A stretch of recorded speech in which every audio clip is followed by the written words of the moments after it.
guys, jumpa lagi bersama saya Nona Nisa. Di video kali ini saya akan menjelaskan sedikit pemikiran dari salah satu tokoh sosial, yaitu Santo Bonaventure. Nah, pemikiran dari Santo Bonaventure ialah teologi estetik, ala Tritunggal persekutuan yang indah. Nah, dalam hal ini Bonaventure berusaha untuk mengeksposisikan ilmu metafisik untuk membuktikan keindahan Allah Tritunggal sebagai tujuan tertinggi dari segala sesuatu. Nah, sumber air yang penuh, awal mula segala sesuatu, dan akhir dari segala sesuatu. Allah adalah Esa yang hidup dalam persekutuan Tritunggal. Nah, Bonaventure menyebut Allah sebagai ada dengan sikap atau sifat ilahi. Allah adalah ada yang sangat hidup dan yang sangat berkuasa, sangat adil, sangat indah, dan sangat baik, dan sangat bahagia. Nah, pada hakikatnya, Sang Bapa dibuktikan dalam diri Putra dan Roh Kudus. Nah, Bonaventure menggambarkan keindahan Tritunggal ialah dari matahari yang abadi Allah Putra dan Roh Kudus. Hidup bercahaya dan menghangatkan. Bapa adalah terang yang paling hidup, Putra adalah keindahan yang paling indah, dan Roh Kudus adalah panas yang bergelora.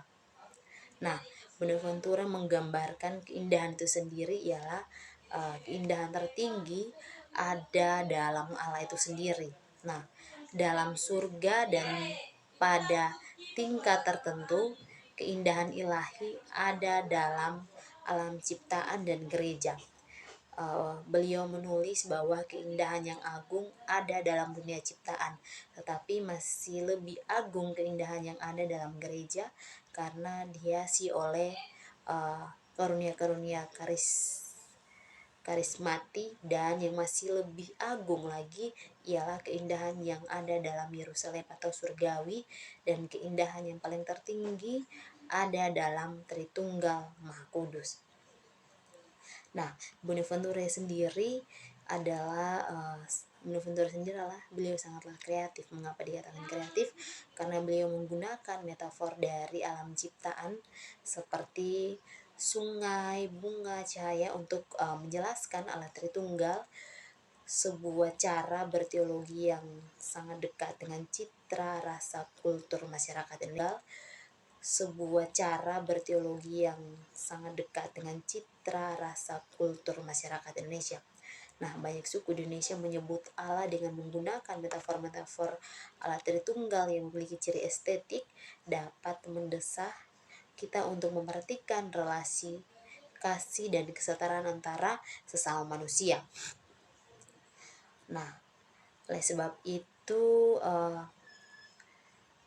Bonaventure adapun analisis dari teologi Bonaventure itu sendiri. Nah, perlu kita ketahui bersama bahwa Bonaventure itu adalah seorang tokoh sosial yang memiliki pengaruh besar di dalam bidang teologi dan spiritualitas. Sebagai seorang teologi, Bonaventure menggambarkan dan menyumbangkan banyak sekali pemikiran dan kontribusi terhadap pemahaman teologi Kristen pada masanya. Nah, berikut ada beberapa analisis teologi dari tokoh sosial kita, yaitu Bonaventure. Yang pertama dapat saya jelaskan untuk kita semua, yaitu konsep kehidupan rohani. Bonaventure menekankan pentingnya pengalaman pribadi dalam kehidupan rohani. Baginya, kehidupan spiritual bukan hanya tentang pemahaman, tetapi kontekstual teologi, tetapi melibatkan hubungan pribadi dengan Allah. Ia mengajarkan bahwa pengalaman langsung dengan Allah melalui kontemplasi dan doa adalah jalan menuju pemahaman yang lebih dalam tentang keahlian itu sendiri atau kebenaran ilahi. Nah, pada poin yang kedua yaitu teologi inkarnasi. Bonaventure menekankan pentingnya inkarnasi dalam teologi Kristen. Ia mengajarkan bahwa Yesus Kristus adalah titik dari puncak dari segala keselamatan, di mana Allah sendiri menjadi manusia untuk menyelamatkan umat manusia. yang menganggap bahwa inkarnasi sebagai tindakan kasih Allah yang tidak terbatas melalui kehidupan, kematian, dan kebangkitannya. Manusia dapat berpartisipasi dalam kehidupan ilahi. Nah, pada poin yang berikut yaitu konsep perjalanan menuju Allah. Bonaventure menggunakan metafor perjalanan spiritual untuk menggambarkan hubungan manusia dengan Allah, yang mengajarkan bahwa kehidupan spiritual adalah perjalanan yang terus-menerus menuju Allah dengan kemajuan melalui tahap-tahap pembentukan dan penyucian jiwa. Baginya, tujuan utama persatuan penuh dengan Tuhan yang merupakan tujuan akhir dari setiap individu itu sendiri. Nah, pada poin yang berikut yaitu keselarasan antara iman dan akal budi.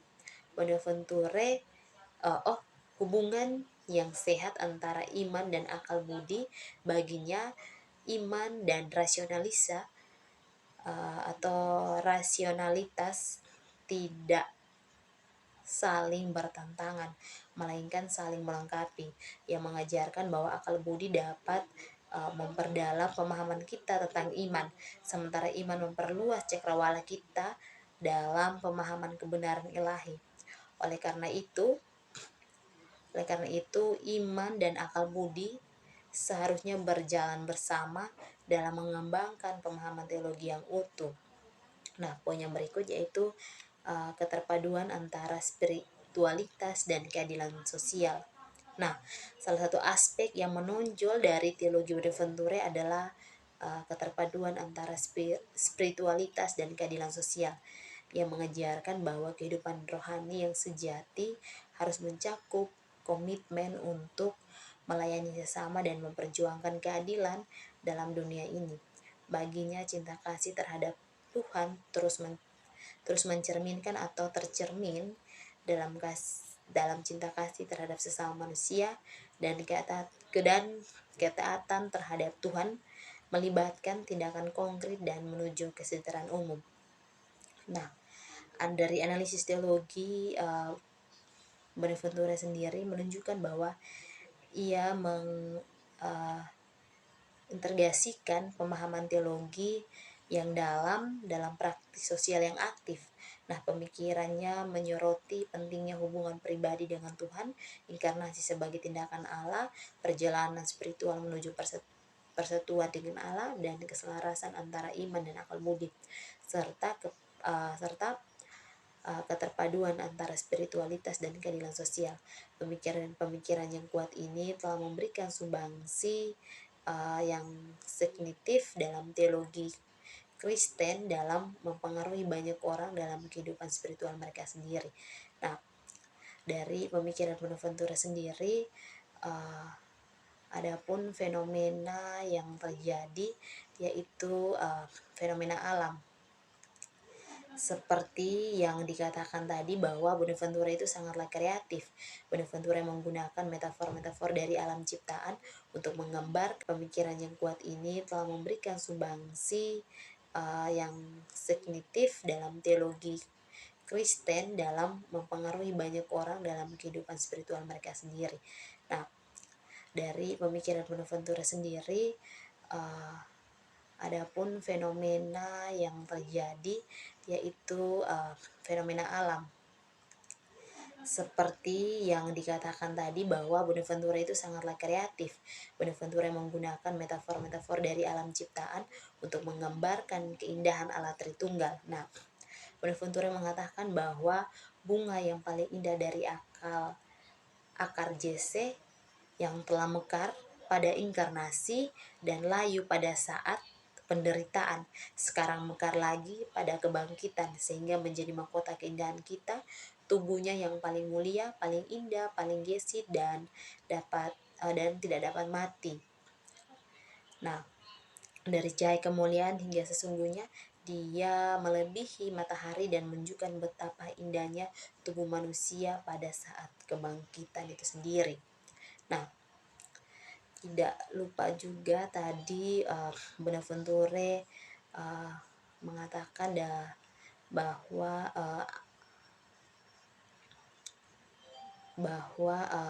Bonaventura menggambarkan keindahan itu dari ciptaan atau alam gitu, seperti keindahan tertinggi ada dalam Allah itu sendiri, dalam surga, dan pada tingkat tertentu keindahan ilahi ada dalam alam ciptaan dan gereja.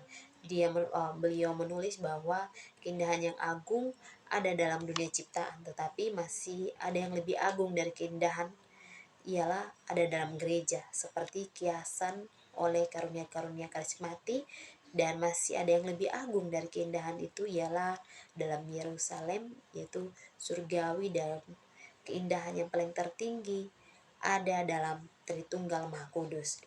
Teman-teman, mungkin ini sedikit yang dapat saya bagikan buat teman-teman. Tetap saksikan channel YouTube saya. Sekian dan terima kasih.